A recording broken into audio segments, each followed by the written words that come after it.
මම අවසාන වශයෙන් අපේ බබලට හරිද මෙසේ පින් අනුමෝදන් කරනවා. හරිද අපද නිතර කරන ඔන්න කුසල් සත්‍යානුභාවයෙන් හරිද මම ඔයාලට කියනවා අපි සෑයවල් හදලා තියෙනවා.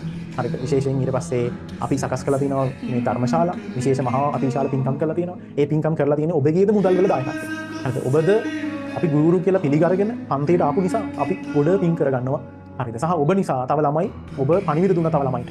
හරි තව ළමයෙකුට කිව්වා මේ සර් හොඳයි කියලා. ඔබගේ වචනෙන් පව ඔබ පින් රැස් කරගත්තා. ඒ සියලු පින් අපද රැස් කර සියලු පින් අපගේ දරුවන්ට අයිති වේවා.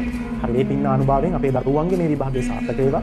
හරි ඒ වගේම චුටි බබා මමද අවුරුදු දැන් 10ක් පුරාවටම ළමයිට මනාකොට ළමෙක් දිහා එක දශමයකින්වත් වැරදි සිතුවිල්ලකින් බලලා නැහැ ළමයි. හරිද මේ ළමෙක් දිහා වැරදි රාගික සිතුවිල්ලකවත් බලලා නැහැ.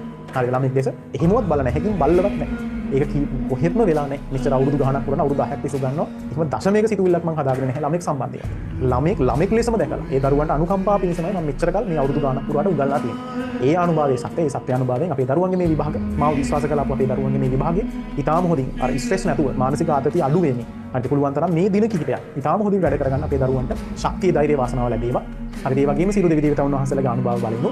ඒ වගේම බුදු පසේ බුදු මහරහත් යන ඒ සියලු බුදුරජාන් වහන්සේලාගේ පසේ බුදුරජාන් වහන්සේලාගේ ඒ රහතන් වහන්සේලාගේ අනුභවිනුත් සම්මාදිටික දෙවරුන්ගේ අනුභවිනුත් හරිද සියලුම මේ ලෝකේ හරිද ධර්මතාවයක් ලැබෙන ඒ හැම දෙයකම අනුභවිනුත් මහා සෑය තියෙනවා. මහා සෑය බුදුරජාන් වහන්සේ වැඩ ඉන්නවා.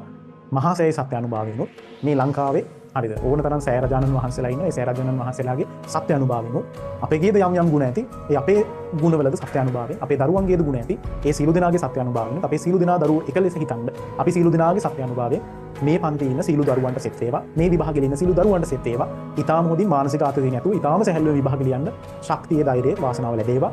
විභාගයට ඊටාම කිසිදු කරදර බාධකයක් නොවි යෑමට හැකියාව ශක්තිය ධෛර්යය වාසනාව ලැබේවා කියලා මම ප්‍රාර්ථනා කරනවා සහ සත්‍යක්‍රියා කරනවා. හරිද මේ සත්‍ය අනුභවයෙන් අපේ දරුවන්ට සුවපත් වේවි සහ කරදර බාධක පීඩා නැතුව විභාගයට යන්න පුළුවන් වේවි.